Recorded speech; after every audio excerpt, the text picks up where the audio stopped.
Hey, my friend. Okay. How's it going? Yeah. How are you, man? I'm doing good. Nice. How's the off season going? It's going well.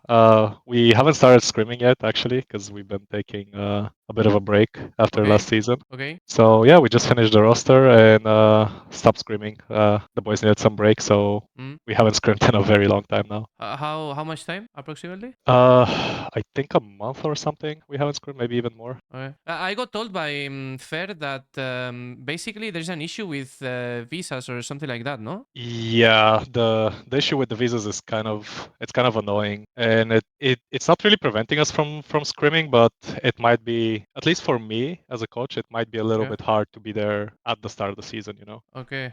But we're hoping for the best. We'll see. Okay. Hopefully we can make it, no? Hopefully, yeah.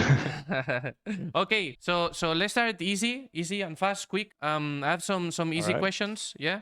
Basically, it's about you. I want to know you a little bit more, and then we can transition into Leviatan and all these things. So, All right. like, what's your style as a coach? How do you consider yourself as a coach? Like, are you hands on? Are you more like, okay, let the guys do their thing? Like, how do you define yourself? I am hands-on in the way that I'm letting the players do their thing, but at the same time, I always have my hands on the steering wheel. So if Okay. I see something that I don't like, I would try to fix it as soon as possible because I do feel like the players that we have right now are really good and they know what to do in like 95% of the situations, but those 5% are the most crucial ones where you need like a strong approach, steer them in the right direction.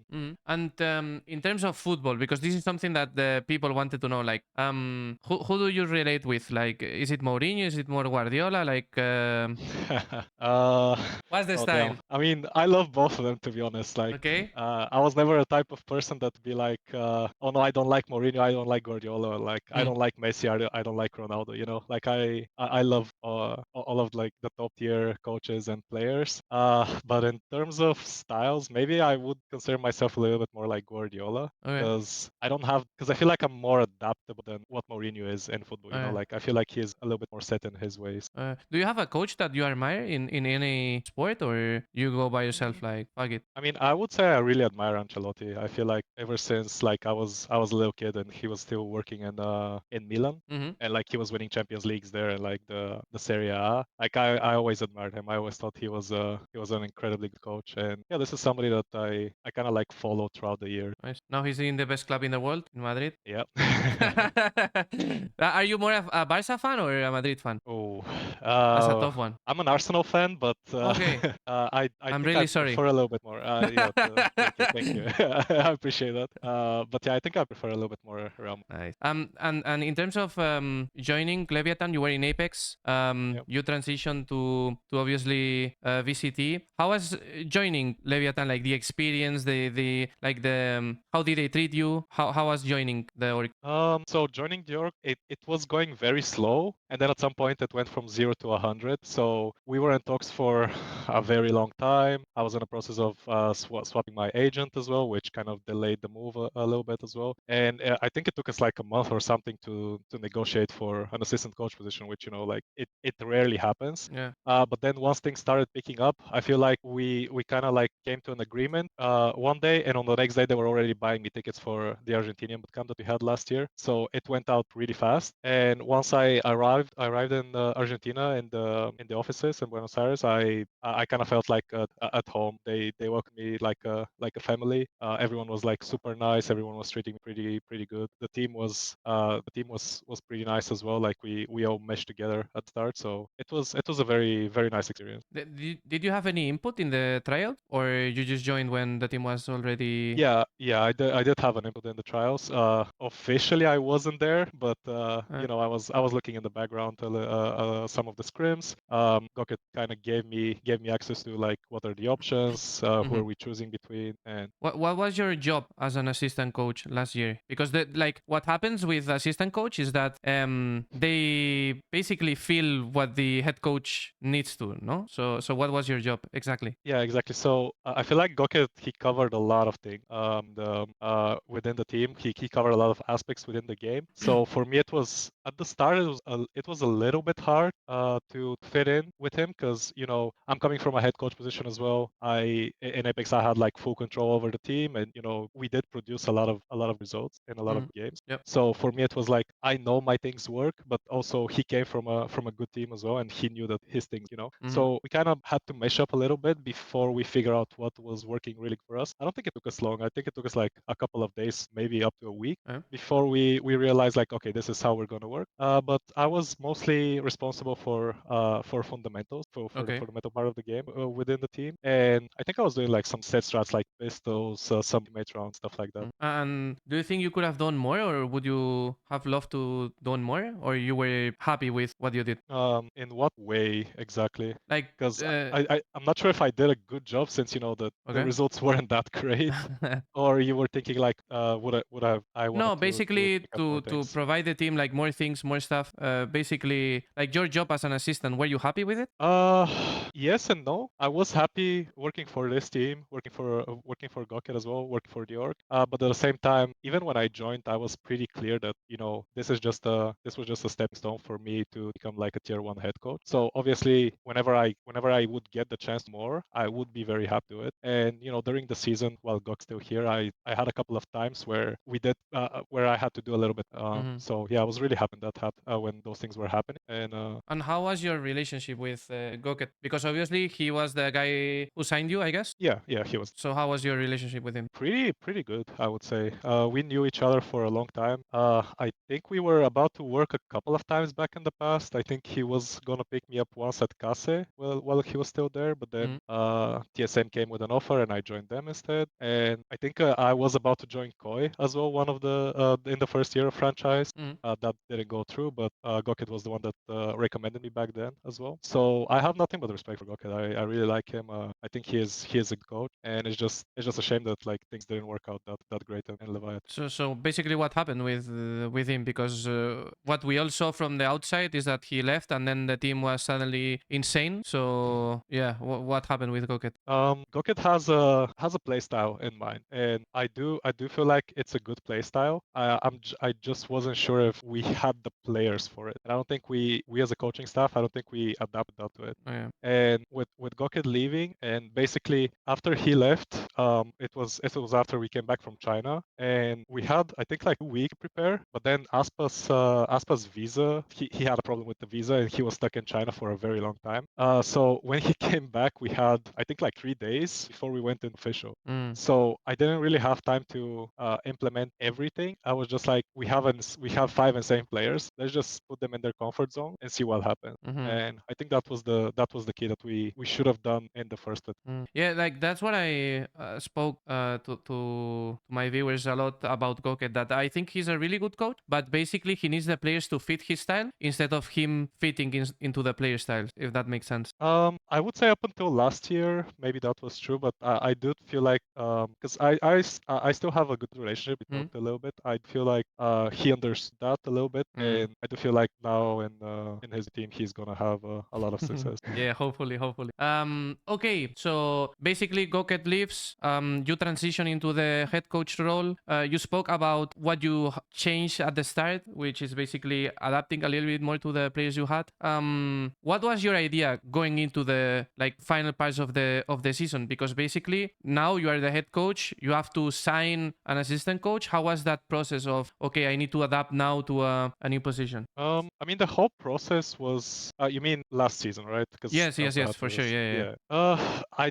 I wasn't feeling like I need to adapt to a new position. Like as I said, I always felt like I was a head coach, and this was what I was gonna do. So whenever I got the opportunity, I was like, yeah, okay, I just need to do my job right now. In terms of getting an assistant coach, as I said, we did have a very limited time, and well, I chose Juvenile because first of all, couldn't try out people from other regions because of visa, because it would have taken Yeah. like way too long. We just needed somebody that can come into LA in like a couple of days notice. And also he was somebody that worked Corbin with Com in the Okay. past, and Split One Com was struggling a lot. I did have a lot of faith in him. I knew he would be better, but I knew that if I get somebody that worked with him and knew him when he was like at his peak, Yeah. or like at his prime, I knew that it'd be a very good for the team. And also Juvenile was somebody that I knew from the past, was really good at doing pistols because we were struggling with those, man. We had a lot of issues there, but I knew that he was somebody that could help. And talking about Com, because this is really interesting. I said whole season I trusted him. I think he was a really good player. He was basically, this is my opinion. I thought he was not on his role in terms of how he should play the map overall. I like he was more of a lurker. Like he had a lot of impact with EG lurking, and in Leviathan he didn't do that at all. Even when he was playing Cypher, like that didn't happen. So what did you change with Com for him to perform? I feel like Com was very. So he came from EG, where I feel like they were a little bit more loose. They like in terms of their mid rounding, they had a lot of freedom, whatever the players feel like it's good. Mm-hmm. And when he came in here, he came into a team that was scrimming already for 2 months, obviously because we had the change. During those 2 months, we did a lot of improvement. To be honest, I feel like we did set up a lot of protocols, a lot of set stuff, a big portion of our playstyle, Mm-hmm. and he had fit into it, which I don't think it was his playstyle. And Okay. I feel like very big props to him is that he tried very hard to fit into it. He tried to improve himself as a player to fit into the roster. And I think it just came a couple of months to do that. Obviously, having a couple of bad games didn't help. All the hate he got from the community didn't Yeah. help at all as well. But once he kind of kept started going, like he was a very valuable member of the team.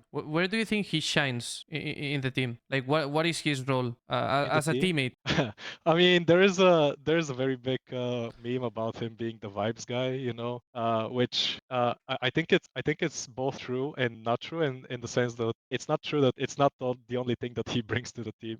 But he is the one that has, or at least had, the best communication last season. Now I don't know how this Yeah. new roster is gonna be yet, how he's gonna fit, but last season he fit really well with the comms, and I think he instantly improved us once he joined. But then, as I said, he did have his issues like fitting in, so his impact kind of got diminished by it until it kind of went up again. Okay, so going back to Shanghai, coming from Shanghai, Aspas had that issue with the visa. Yeah. You couldn't change much at the start, but through the second part of the season, what were the improvements that you made? Because there was a huge difference between the team from the first split from the team of the second split. What were the key changes that you made? So in the first split, as I said, we were playing a different playstyle, which I can only describe as a strict playstyle. Sorry. Mm-hmm. So we were very strict in terms of like the protocols and how we're gonna follow them. So a player would not get into a position a lot where he needs to make a decision. Like we were thinking about their decisions more and more. Mm. And in the second split, we kind of went into a more loose play style where the players would have a lot of freedom to do their choices and decisions within the game. And I just had them follow like a very strict play style. So Okay. for example, we would go into a game against a team that we know struggles against aggressive team. So I would be like to the guys, okay, every decision that we're making today and every move that we're making individually or as a team needs to be with the idea that we're gonna be aggressive. We're just gonna get into their face and Mm-hmm. we're going to put the pressure like this on them. And then obviously there were teams that if you play a little bit more passive, a little bit more slow against them, then they struggle. So we would change up that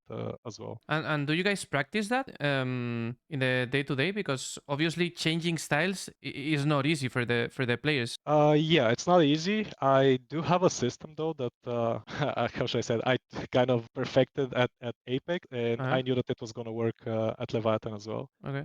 So yeah, we have a system that, or at least had a system that worked really really well. And yes, we were definitely practicing this day to day because like we had 5 games in the span of 5 weeks or 6 games, something like that. I'm not sure. Mm-hmm. But yeah, we did have a lot of time to prepare from one game to another, so we had time to adjust the enemy. And thinking about this, what's the difference between coaching in a VCL, for example, and going into a session from coaching on VCT? Like, what are the differences? Because at least from my perspective, I've been a coach my whole career. Like, you are coaching people, and people don't change, but there has to be something that has to change, no?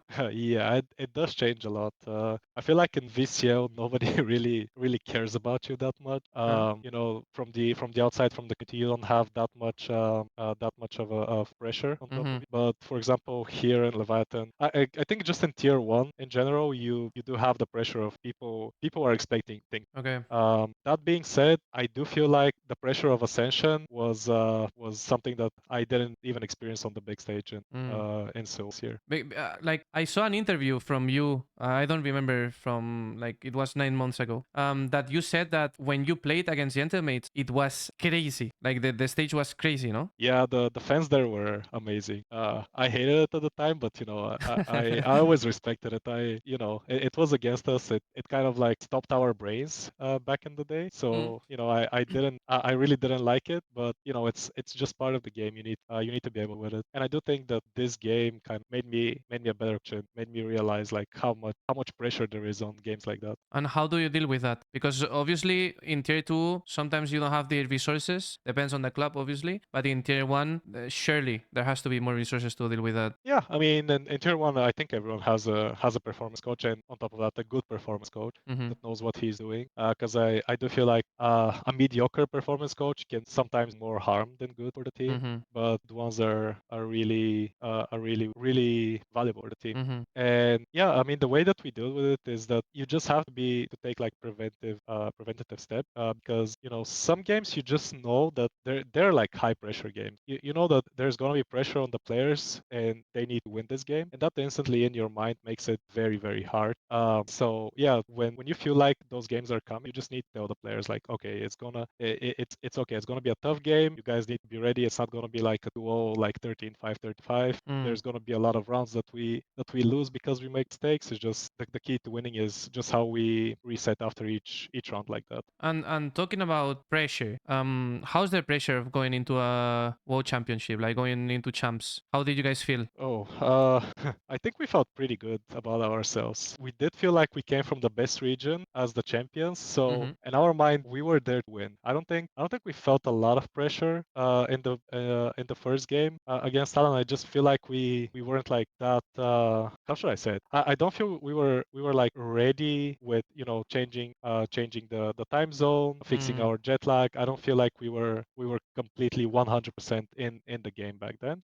In the first game, then second game happened. There was a lot of pressure on the second game against Trace. We did lose this one. Mm-hmm. And after that, we just had to talk between ourselves, talk to ourselves, and be like, okay, guys, this is not how we champs. We're not playing our game. Like 2 weeks ago in LA, we were playing amazing Valorant, and now we're like struggling. Not only in official, we were struggling in scrims a lot. Like we were just getting beat down by tier 2 team, and we just had to be very honest with ourselves that the way that we were going wasn't gonna work out. Mm. And props to the players because the span of like 3 days, I feel like we flipped switch good after that. When you were talking about the jet lag, the lack of adaptation towards what was happening in Shanghai, was that due to experience or was it something else? You mean in Shanghai? Yeah, yeah. I mean, sorry, in champs. Oh, in Champ. Yeah. No, I don't think it was lack of experience. I do feel like sometimes it's hard to adapt those things because, for example, we had to travel on Thursday, I think. We Mm-hmm. would arrive on Friday. Then we have Saturday and Sunday to fix our schedule. And on Mm. Monday we start with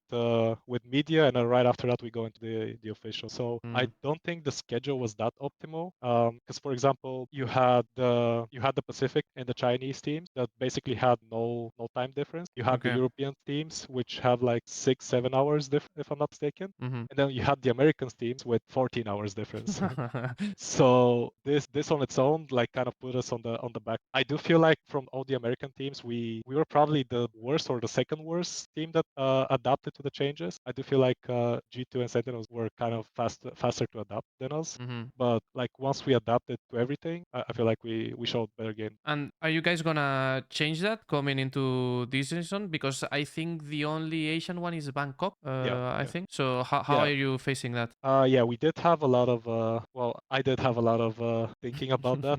I didn't really like share this with the team yet because obviously we still need to qualify for that. Yeah. But I do have a plan on how to deal with that a little bit this time. Nice. Is that going before like much more time before or?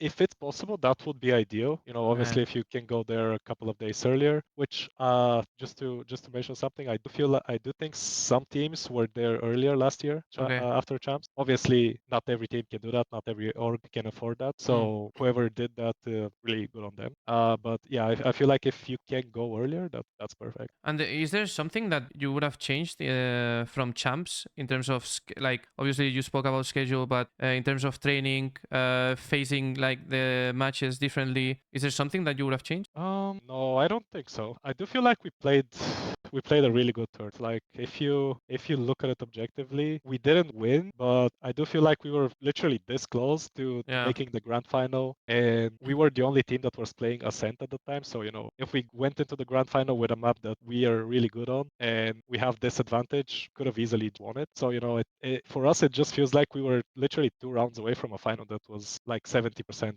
win for us. And what happened in that match? What do you think was the difference to not make it to the final? Uh, I mean, I do feel like a little bit, I'm not gonna lie. I felt like we were in control in the early halves of both halves on Abyss. Like we started off, I think, like 4-1 on defense, and it ended up in a 6-6, which we could have had a big lead towards the end of our defensive half. And then on attack, we won the pistol, and our bonus was a 4v2 that we lost. Then we somehow made it to 11-8, and this from there on out, I feel like through like maybe 3 rounds that we had a very big advantage. I mean, by very big advantage, we had like a man advantage. So at this stage, you would expect close up. Yeah, bit of a throw. How did you prepare for each match? Because like how I understand it is that you don't have that much time to prepare.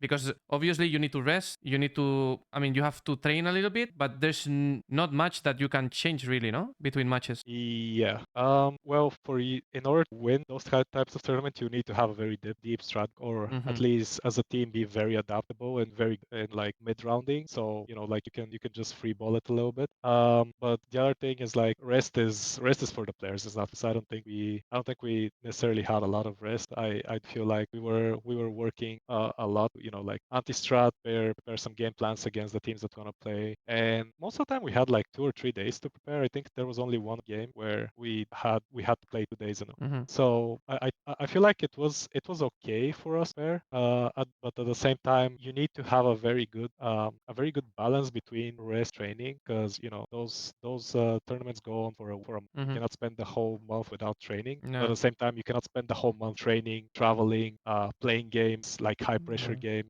You need to have a very good balance. And I do feel like I saw teams on both ends of that spectrum that lost because of it, because of them not finding a balance. For training too much? Yeah, either training too much or not training enough. Oh, okay. Yeah. And what were the things that you were changing? Was it game plans? Was it specific rounds? Were you adding more set rounds, like more counter strat? What was the deal there? Was mostly game plan. And then if we had some like specific round, that for example we did have a lot of set round that we ran during Americas and then brought some champ. So whenever we were doing those rounds a couple of times, we would swap out something. So it's kind of hard to get a read on them. But yeah, those were the things that were changing. I don't think we were changing that much, and I don't think we were playing against teams that were anti-stratting that. So you felt you could play your game, and whoever was the better team basically won. Yeah, we felt like we can pick Icebox 5 times in a row and win it 4 times. So yeah. Okay, yeah. And the last question about basically champs was gonna be if you were happy with the results. Obviously, being top 3 in the world, there's like only 3 teams that can say it. So how did you feel about that? Obviously, at the moment, I don't think it was too happy. But what about now? No, I feel like I was more happy back then than now. Oh, okay. So one thing people need to understand is that we did have a very long season that had a lot of bad for us, both as a team and as individuals. We did go through a lot, and I think I said right after the Heretics game, the lower final, that this team is probably the most mentally resilient team that I have ever seen. Because honestly, if there was another team that went through the things that we had through, I don't think they would have stuck together.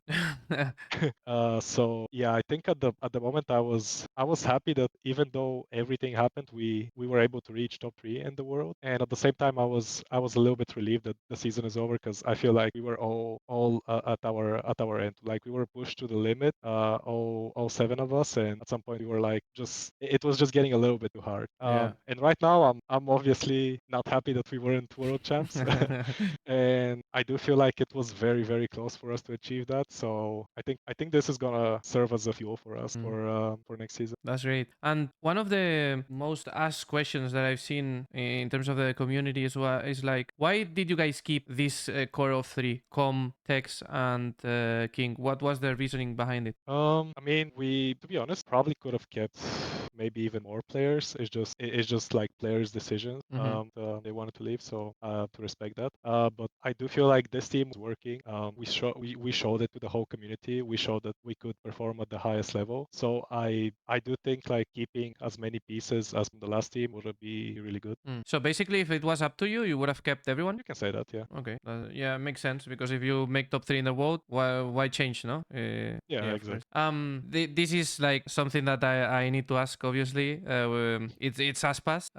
Rumors says that he's leaving the team. Obviously, it is, I think so far not confirmed 100%, but obviously first said that he will not be at least playing this split. Why do you think he wanted to leave? Just his decision, I guess. Oh boy. I mean, I don't really know why he wanted to leave. I mean, I kind of know some of the things, but you know, it's something between him and the organization. You know, like it's something that I don't feel comfortable like asking around Yeah. too much of like what happened, why things went this way. I just feel like it's his personal choice of why he wants to leave, and Sure. Same with Marcino, I guess. yeah, exactly. Okay, and then transitioning from Aspas, you guys obviously needed a new duelist, Demon1, Mr. Mac.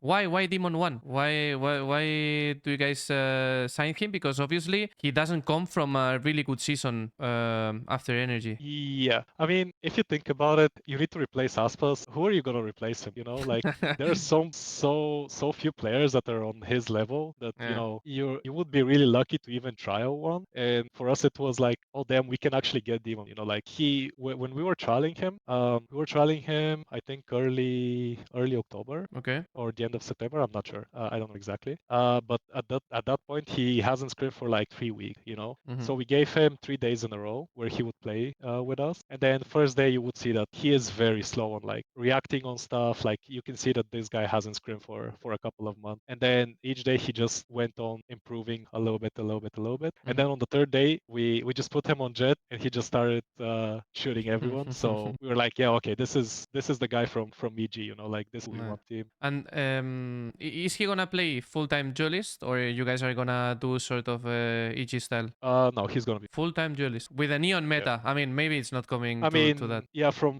we were ready to help him improve on the neon, and I feel like during the trials he did improve a lot because we after we picked him up we played like 3 more weeks probably of scrims, and he was playing neon on a lot of maps, and I feel like at the start he was struggling a lot, but then towards the end he started picking it up. So I don't have any like concerns about him. I know that he is very motivated to prove himself again. I know he is talented enough to prove himself again as well. So even if neon is still meta, I feel like we can help him out with that. And can you say like which other duelists did you try out? Because obviously I think Demon1, if he's on his level, like Prime Demon1, he's the best. I don't think there's a question there. So which other duelists did you guys try out? I don't know if I want to say that. Okay. I feel like I don't want to like reveal too much of name that went through the team, but it wasn't more like 2 or 3 players. But to be honest, apart from one name I can say, we did try out Jogemo. I feel like everyone knows that. I think every team tried out Jogemo. Every one team wanted Yeah. Jogemo. So that was one of the players that we tried out. But apart from Jogemo and Dion1, I don't think anyone else really impressed us a lot. I mean, they were good players, but it wasn't like, you know, we were looking for somebody that we can look at and be like, okay, this guy is going to win us champ next year. Like a superstar, basically. Exactly, yeah. And as I said, it's pretty hard to find players like. And as I said again, lucky that we stumbled on that we have the chance. And did Com had any influence on picking up Demon1? Because obviously, being his former teammate, winning champs with him, did he have any input on Demon1's decision? Yeah, of course. On our side, he did help us a lot because you know is coming from Energy, as you said, very bad season for his standard. We were obviously concerned because we didn't know know him back then that much. We didn't know like if he's gonna be coachable, if it wasn't like the fame just getting to him and him being like, yeah, I know better than you. You never know how to go. Yep. So we had to ask Com a little bit how was he as a teammate, and like he just explained how he was, and we liked that. Nice. And now Demon1 signed. What about the fifth? I think almost everyone has an idea of who's coming. What do you think this fifth guy is gonna provide to the team? Because obviously I think the roles are pretty set, no? From what I can see. Yeah. Yeah. So oof. I do think Fair already said that Yes, like that he is everyone from knows. EMEA. Yes, So from France as one well. He thing, said that. yeah. So one thing, because we played against Vitality and Heretics twice in Mm-hmm. champs. One thing I noticed is how faster EMEA teams were at adapting than us mid Mm-hmm. round. I feel like if you separate the game in a couple of aspects, I feel like we were really good at adapt pre-round to what the enemy team is doing, but mid round I feel like we were lacking a little bit behind EMEA players. Mm. So for me, going into the offseason, I really wanted to pick somebody from that region because I do feel like there is a very big talent pool there, and I do feel like the style that they play can mesh up really well with the style that we want to play. So for me, it was something that I wanted to do at the start, but it's not like we for the fifth player. It's not like the tryout only players from EMEA. We did trial quite a few, maybe 3 or 4 players, but we did trial 4, 5, 6, maybe even players from NA. And so I guess King will be playing smokes. Yeah. Yeah. Com will be playing spotter. Demon1 duelist. Fifth Yeah. player flex. Fifth player is playing flex. Yeah. Okay. Yeah. And Tex obviously the sentinel. Yeah. Okay. And do you plan to explore a little bit in terms of com this year? Because from what I've seen from your career is that you are like a pretty defaultish kind of coach. At least in the default maps. No. Do you plan on exploring a little bit, or is that? Yeah, I mean, I do feel like some maps you have the set positions. But for example, last year we were the one of the very few teams that played the low consent exam. We Yep. made it work to a very high level. The same with Icebox and Harbor, Abyss and Mm-hmm. Harbor. Like we do like to experimentations, and now we have Vice in the game. We do have a new meta coming in as well. Yep. Hopefully. So we're definitely going experimentations. The only thing that can stop us from exploring a little bit too much is the time that we have. Because basically, if I'm not wrong, you would be training on the 20th, like in 6 days, more or less. Yeah, we're starting in a couple of days. The boys are gonna be in LA. I think, yeah, I think that's it. And we're gonna have like 2 tournaments in the next Mm-hmm. few weeks. One of them is the Spotlight one, Yep. which is a mixed tournament, so not every play in that. But then we have the tournament in Japan, which is gonna be a good experience to see how everyone stage again. Just get used to it again Mm-hmm. right before Christmas. But that kind of leaves us with I don't know 12 or 13 days of scrims before for the tournament in Tokyo. And I think after that we're gonna have like maybe a few days of practice after before Christmas. Yeah. So we don't have that much time there. I feel like we're probably the team that started the latest. Mm-hmm. But at the same time, as I said, we did have a very long season with a very emotional season as well. Mm-hmm. So I feel like the players had to set a low. And also you're keeping the core of 3 with King Tech. Yeah. So I think that gives you a little bit of an advantage from other teams that literally have to build everything up. Yeah, I mean, wait, is there a lot of teams that are building up? I feel I like mean, most teams kind of kept their course, at least in yeah, Americas. at least in Americas, yeah, for sure. Yeah. Okay, and so obviously team is set, team is done.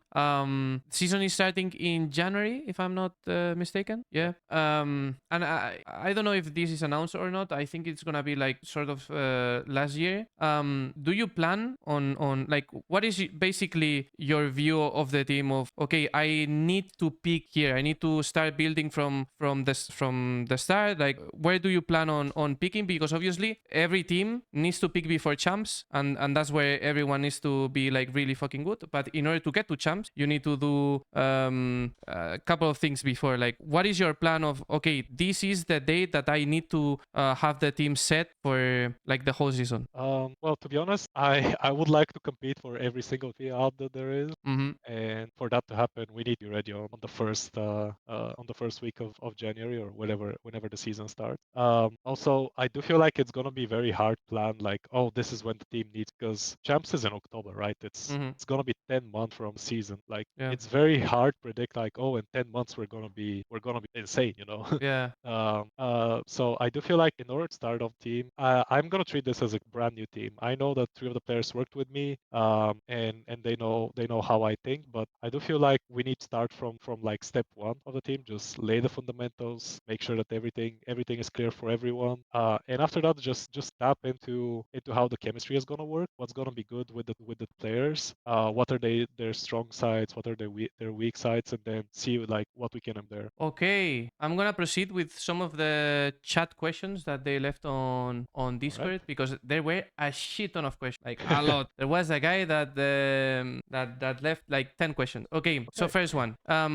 Basically Richard wants to know what are the differences between this team and the previous team in terms of like playstyle. Obviously, you guys haven't played, so I guess it's gonna be like outside. But from what I'm hearing is that you guys have not interacted with each other that much, no? Yeah, we haven't really interacted with each other that much, but I can tell you that I do feel like our playstyle last year was a winning one, and I do feel like the way we were playing was really good. So at some point, I want to keep the same playstyle. So I was looking for players that are really matching Aspas's and Mazino profiles, and I think, as I said, with Demon1, we kind of got the same type of player, and with our favorite, I feel like we got a very good player, Mazino. There's another question asking why did you decide to extend your contract with Leviatan, knowing that they wanted you as well in EMEA? And yeah, basically, yeah, that's a question.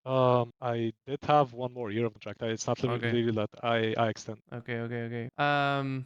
Next one. What do you think you can improve this year from Ito's previous years as a head coach? Both years.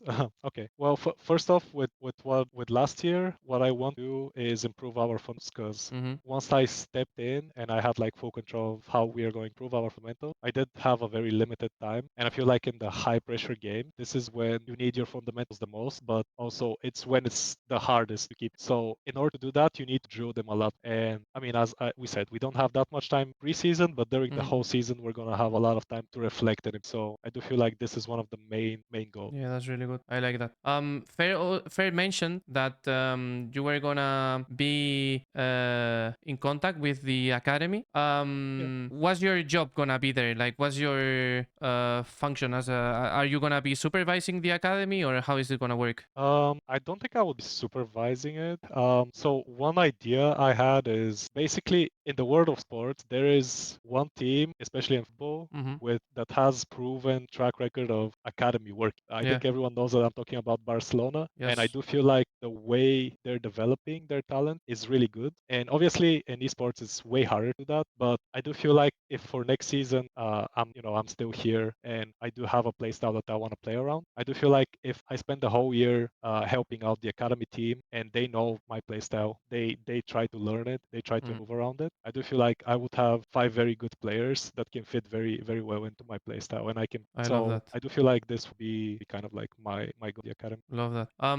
Then Jaime asks, what is the most difficult team that you played against last year? I'm torn between Heretics and EDG. I feel like with Heretics we were a little bit better individually than them, Mm-hmm. but they were really good at adapting, as I said mid round. But then there is EDG where I feel like every single player there, just like us, can like pop off out of nowhere, and at some point the game against them just becomes like if you can stop their plays, and then if they can stop your plays, you know. And I do feel like in this game against EDG we did have a lot of where one of ours would pop off, then one of theirs would pop off. So I mean this was a very enjoyable game for me, but I feel like this was probably the hard.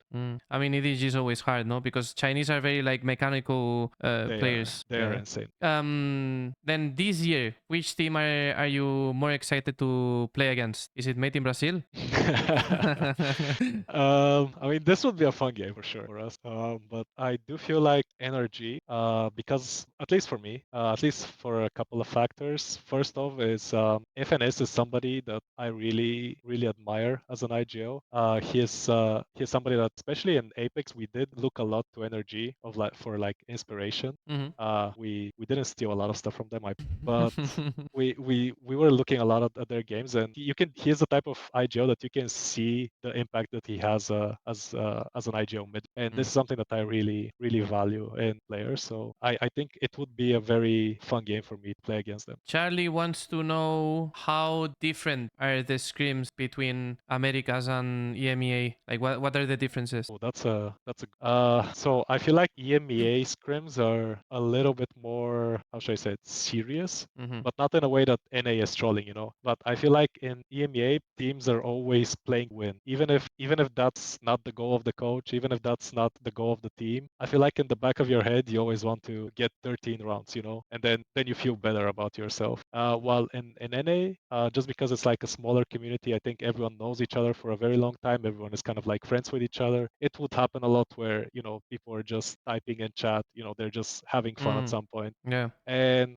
I mean, it's not that in NA you don't result, you don't like reach your goals and stuff like that. But I feel like this is the main difference. EU is a little bit more serious, while NA is a little bit more not that serious, but not in, Relaxed. like not in a bad, yeah, relaxed. Yeah. That's the Like word. when I was coaching in NA, did this happen to you where there's a lot of teams being late to scrims? Yep. Yeah. Yeah. That still happens. Okay. Yeah. That still happens. I don't think that much, but I think it got better over the years. But Mm. it does still happen, which I know in EMEA it doesn't happen a lot, but we would always have the meme about Liquid being late for. So Yeah, with the cigar post. I mean, if you play against Kankas, the scrim is gonna be 30 minutes. So well, I mean, you do have teams like this in NA as well, and you do have maps like this. Like for example, Bind always finishing like. And then the last question from Andrea is, do you give different advice based on the player, or do you give more general calls for the team? I don't understand the question either. I mean, the feedback that I'm usually giving players is based on their personalities, because I get to know the players a lot. I do know how they're gonna feel if I give my feedback. I do know how direct I can be, because sometimes I can be very direct, and that's just me being an Eastern European. Like sometimes I don't mean it in a bad way. Yeah. But like so with some players, I'm a lot more cautious of like how I'm talking, and the type of feedback that I'm.